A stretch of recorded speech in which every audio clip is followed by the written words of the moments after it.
9 or 10. Yeah, these strings are pretty dead, but they'll work for what I'm doing right now. Now I've got all the tracks to like a healthy level, I feel like, and I've applied compression and used EQ to make sure that everything is not on the same frequencies, like making room for the bass drum and the bass guitar, and making sure that the guitar isn't taking up space that the bass drum needs to be in, if that makes sense. Next, I'll just clean everything up, probably gate the snare. I've got my gate on the snare. This is the snare right here.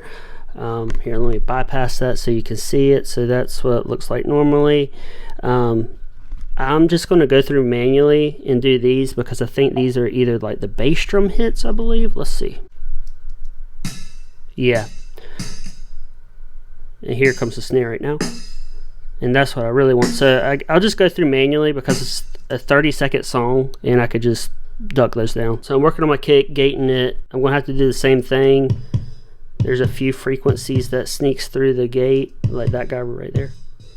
So I'll just go through and manually get rid of that, but the noise gate did clean it up quite a bit. And here's my settings. I'm basically adjusting the threshold to where it's just getting the bass hits, and then adjusting the release to make sure that it trails off nicely and doesn't just abruptly stop. I've copy and pasted the same tracks on here just in case I've messed something up. I still have this I could go back to, but I'm going to take these and make them into a group so I can apply maybe a little bit of compression for the final track that will be exported.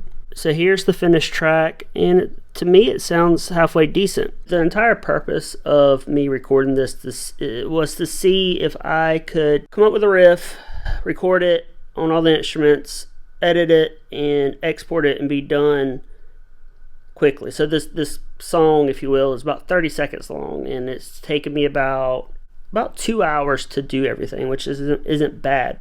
Writing and recording the song was a good exercise for me to practice my audio recording skills. The reason that I'm posting this is that I want you guys that are good at it to tell me what I could do better.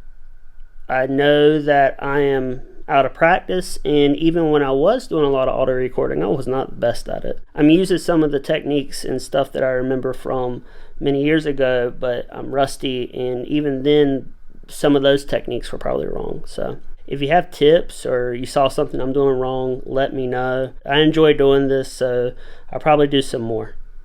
Now I got to get back to work and do stuff that actually makes me money. So